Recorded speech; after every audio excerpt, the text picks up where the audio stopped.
अस्सलाम वालेकुम, मेरा नाम अबू बकर है और आज हम फिज़िक्स के चैप्टर नंबर 1 में इंटरनेशनल सिस्टम ऑफ यूनिट्स पे बात करने जा रहे हैं कि इंटरनेशनल सिस्टम ऑफ यूनिट क्यों मार्ज वजूद में है, इसके क्या वजूहत थे, इसके क्या मकासद हैं, इसकी क्या रीज़न्स हैं कि इसको जो है वो इन्वेंट करने की ज़रूरत पेश आई। सिंपली अगर हम देखें कि measuring is not a simple counting. Measuring का मतलब ये नहीं होता कि हमने किसी चीज़ की तादाद को सिर्फ गिनना है। मेजरिंग का मतलब ये होता है कि अगर हम उसे फिजिक्स की जुबान में समझें तो आपके पास एक फिजिकल क्वांटिटी होनी चाहिए जिसकी आपने पैमाइश करनी है। मिसाल के तौर पर if we need some sugar, अगर हमारे पास चीनी की कोई मिकदार हो जिसकी हमने मेजरिंग करनी हो तो उसके लिए जो है वो हमारे पास जो एक स्पेशल यूनिट होना चाहिए जो उसको रिप्रेजेंट करे, जो उसकी वजाहत करे। तो इसके लिए एक स्टैंडर्ड क्वांटिटी बनाई गई। इस स्टैंडर्ड क्वांटिटी बनाने का मकसद ये था ताकि अननोन क्वांटिटी की मेजरमेंट की जा सके। जैसे शुगर की मिकदार के बारे में नहीं पता, मिल्क की मिकदार के बारे में नहीं पता कि आया कितनी मिकदार ली जाए, तो उसकी मिकदार का तयन करने के लिए स्टैंडर्ड क्वांटिटी बनाई गई। उस स्टैंडर्ड क्वांटिटी को लेटर ऑन यूनिट का नाम दिया गया। उस स्टैंडर्ड क्वांटिटी जो अननोन थी पहले और उस बाद में उस क्वांटिटी को यूनिट का नाम दिया गया।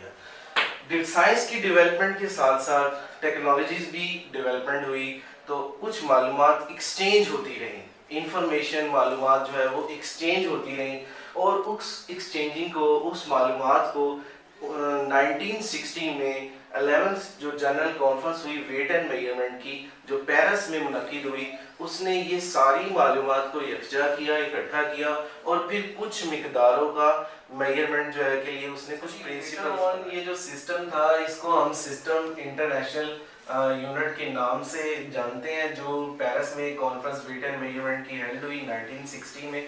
उसने जो है वो एक सिस्टम बनाया, हर एक मिकदार की मेजरमेंट के लिए कुछ असूल बनाए। लेटर ऑन बाद में इस सिस्टम को एसआई यूनिट के नाम से जाना गया, जो हर मिकदार के साथ यूनिट लगाए जाते हैं, स्टैंडर्ड यूनिट। ठीक है, अगला टॉपिक जी हमारा है जी बेस यूनिट। बेस यूनिट्स क्या होते हैं जी?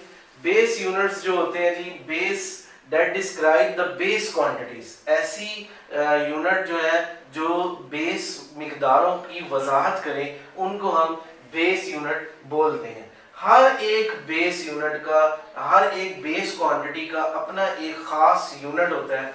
मिसाल के तौर पर आपको एक टेबल नजर आ रहा है। लेंथ एक जो है वो नेम है एक क्वांटिटी का, उसका सिंबल जो है यानी उसकी अलामत जो है वो एल है। इसी तरह उसका जो यूनिट है वो मीटर है और मीटर का सिंबल एम है।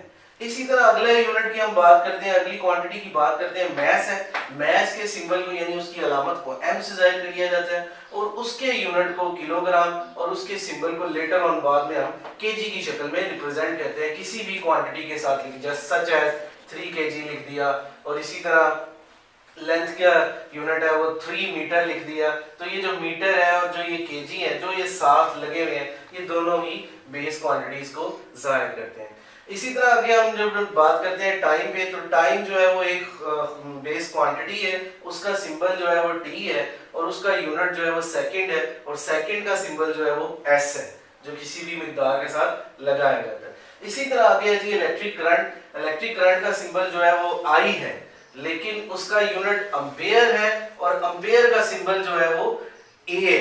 इसी तरह हम किसी भी मिकदार का करंट मालूम करते हैं तो उसके साथ हम लिखते हैं 3 ampere.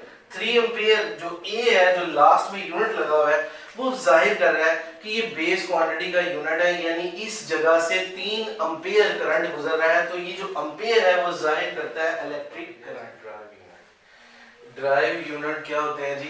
Drive unit are used to measure drive quantities. ऐसे यूनिट जो ड्राइव मिकदारों को मालूम करने के लिए इस्तेमाल किए जाएं उन्हें ड्राइव यूनिट कहते हैं। ड्राइव यूनिट को डिफाइन इस तरीके से किया जा सकता है in term of base unit. ठीक है, अब बेस यूनिट क्या है, उनको हम हासिल करते हैं बाय मल्टीप्लाइंग 1 और मोर और डिवाइडिंग 1 और मोर विद बेस यूनिट। ठीक है, अब जैसा कि मिसाल के तौर पर हमारे पास एरिया का यूनिट है जी मीटर स्क्वायर। इसी तरह अगर हम बात करते हैं वॉल्यूम की, तो वॉल्यूम का यूनिट है मीटर क्यूब। अब एरिया और वॉल्यूम के यूनिट में दोनों में मीटर कॉमन है, that is the unit of length, जो लेंथ का यूनिट है। इसका मतलब ये हुआ कि विच ताहम unit of length is base. इसका मतलब ये है कि लेंथ का जो यूनिट है जी वो बेस है, एंड यूनिट ऑफ वॉल्यूम और एरिया जो है आर ड्राइव्ड यूनिट। तो फिर ये जो एरिया और वॉल्यूम के यूनिट हुए ये दोनों ही ड्राइव्ड यूनिट हुए जो इनसे मिलाकर जो है ड्राइव्ड किए गए हैं। तो बात हमें ये समझ आई कि ड्राइव यूनिट्स कौन से यूनिट्स होते हैं जिनको ड्राइव मिकदारों में मुहैया किया जा सकता है।